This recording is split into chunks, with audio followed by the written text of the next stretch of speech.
professional. Oh, we're not going to go there. Grizzlies star John Morant told Shaq on TNT that he thinks he's a top 5 point guard in the NBA. Simple as that. The point guard position in the association loaded with talent, including Chris Paul, who turns 36 years young today. Happy birthday to him. So that got us thinking, who are the top 5 point guards in the NBA? Stephen A., you know I love a good list. Especially Steven's A list. I know this isn't one, so I'm not going to get all the hoopla. Nope. I prefer you to be standing the whole thing, but I'll let you sit this Why? time. Right. Well, first of all, I'm not picking LeBron James. I'm not picking LeBron James because I'm not picking forwards for this list. I don't give a damn. That's good, because Max said he's on the decline yesterday. You missed that, too. Oh, God. Here's the deal. I got Luka at number 5, averaging 28, 9, and 8. I've got CP3 at number 4. You're going too fast. Luka 5. Luka 5. Yep. CP3, number 4. Okay. Damian Lillard, number 3. Okay. James Harden, number 2. Okay. All right, because we ignoring injuries and all of that stuff. We just talk about what we've seen from people this season. Mm-hmm. And obviously Steph Curry, number 1. Well, number 5, I'll put CP3. I think he's number 4. I have Dame, and Steph has to be above Dame because Dame has, carried a big load this year, started to tail off. Steph stayed hot. James Harden is as good a point guard as has ever existed this year until he got hurt. He was already great. He took his game to another level. And the reason I do have LeBron James, even if he says he's in decline, even a LeBron in decline is better than everyone else. Maybe. But they're going to have to prove it in the playoffs. Harden will have to prove it in the playoffs to have me put him ahead of LeBron. Mm-hmm. Here's why I put LeBron on and not Luka, Stephen A. You said you're not going to include forwards. Luka's a forward. Because I'm taking guys who initiate the offense, who are the primary ball handlers, playmakers, and who guard the other teams, at least one player in the other team's backcourt. LeBron, I've seen shut down a prime D Rose as an MVP. For a player, too. No, I've seen LeBron shut down elite guards in playoff games. That's not Luka. Now, Harden's not a great defender, but he does defend guards. Everyone on my list defends backcourt players routinely, initiates their offense, and is the primary ball handler playmaker. I think LeBron James is not only the greatest point guard today, but in fact, he is the guy who has replaced Magic as the greatest point guard of all time. If you're making your all-time list, you put LeBron at the point. Well, listen, if you're doing that, I'm not going to knock you for that. I understand it. It's just that when they were looking after they lost Ronda, they went out and they got Dennis Schroeder for a reason. You understand? Because he's essentially your point guard and somebody to take the pressure off LeBron when you don't want LeBron hampered with those obligations all the time. Whereas when you look at Rick Carlisle in Dallas, he said, I came to my senses when I interviewed him and asked him this question. He said, what the hell were we doing, Luka's rookie year? What were we doing that was wrong? We didn't put the ball in his hands and let him run our team. He's our point guard, his exact words. And so when I look at it from that perspective, that's the only reason I don't have LeBron on the list. That's it. Yep. Okay. I look at James Harden. He's a scorer. Remember, Kyrie's supposed to be a point guard, but he's your off guard this year because James Harden is a point guard. So you see what I'm saying? We understand it. So again, we know who the talent is and we know what they do. But I'm just talking about in terms of this year, what you're seeing from people who actually are listed as playing the position and running the offense, both, not just running the offense, but playing the position and running the offense. You designate them as your point guard. Steph Curry is the greatest shooter God ever created. And because he's such a marksman, combined with his extraordinary movement without the ball, combined with his ball handling skills, Allen Iverson, Matt Kellerman, called me the other morning at 8 o'clock. 8 o'clock in the morning. AI doing up to 8 in the morning. You'd be surprised. My brother's doing all right. But let me tell you this right now. He gets up. He said, Steph is different. he was all stuttering there. Steph is different. He's just different.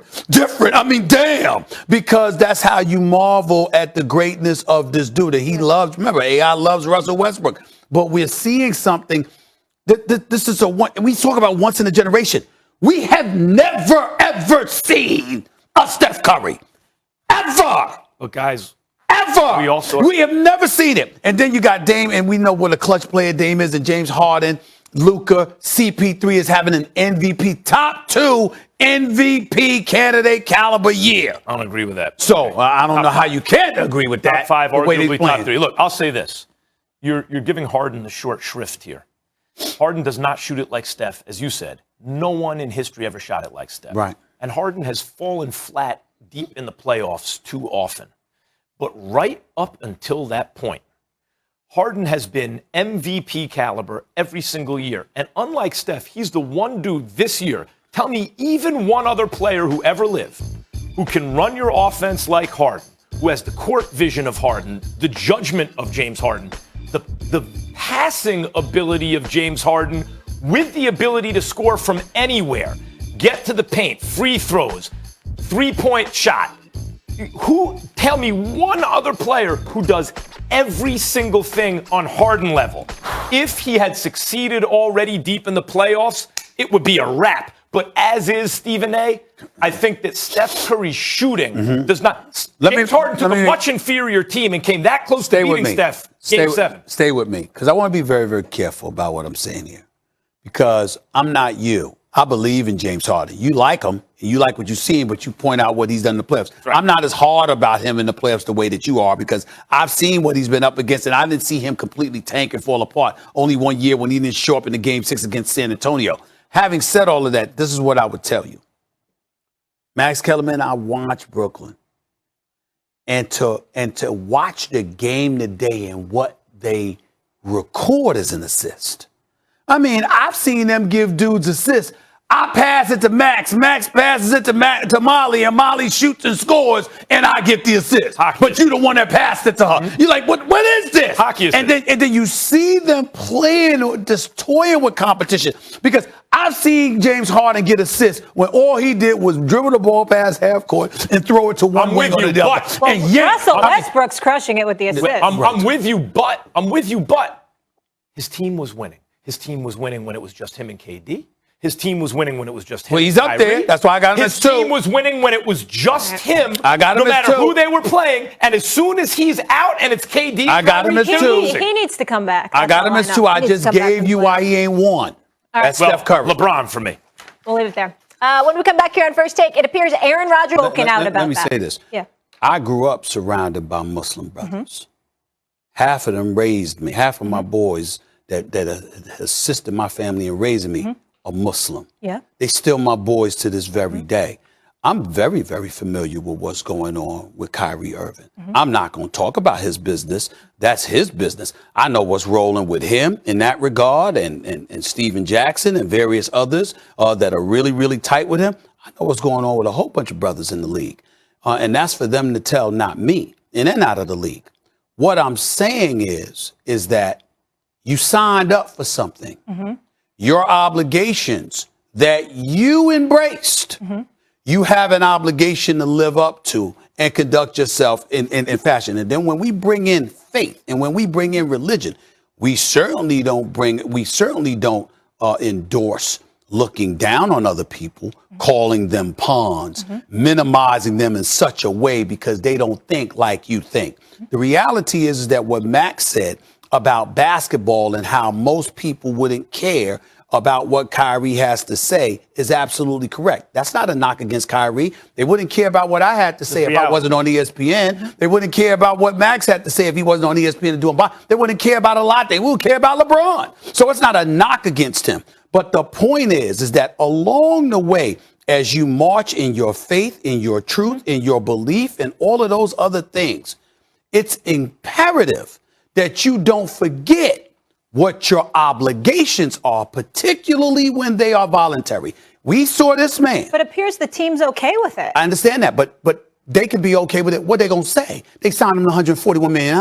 They ain't gonna say, and not only that, he's Kevin Durant's boy, and the sun shines and sets with Kevin Durant in Brooklyn. Anything he wants, he's going to get. So let's understand that could all be smoke and mirrors. But in the end, Molly, what you're talking about is, if you have signed up for these obligations, the man was off for 9 months, played 3 weeks, and said, I just needed a break. Stephen A., I want to talk to that right now. I'm just saying, at a time, is that because he's struggling, right? Why would you take all that time off if you're not dealing with big things? I'm not saying that he wasn't struggling. I'm not even minimizing it. Yeah. I'm saying that you can't expect people out here, when tens of millions of people lost their jobs, They've been furloughed. They've been laid off. They haven't gotten their jobs back. There's a global pandemic. People are dying. And his heart's in the right place because he cares about those people. He cares about all of that. And his philanthropy is not to be questioned because Kyrie gives and Kyrie cares. My point is, when those people are struggling, if you're struggling, the attitude for the viewing public that ultimately helps pay you because they patronize the NBA brand, they're saying, we got to go to work. You got to go to work. You got to go to work. You always say that superstars should receive different treatment, and if this allows him to be if this allows him to have peace and be a better man and be a better teammate, so be it. What does that have to do with other people not getting paid? Because, Molly, he's not showing up to work and doing his job. How many times has he had off? And then not only that, part of your responsibility is to promote the brand. Why would the NBA fine them? Because they're saying, excuse me, you have a job to do that you're not doing. I totally understand what you're saying. That's the whole point. Because that is part of his job. But it just seems like he's worked something out with the team, and they accept where he is. Molly, I'd like to say something real quick. When I say struggling, that doesn't mean someone's bad. It means they're dealing with things in their life. It could be internal with them. It could be with their family, whatever. Everyone's dealing with stuff. Right?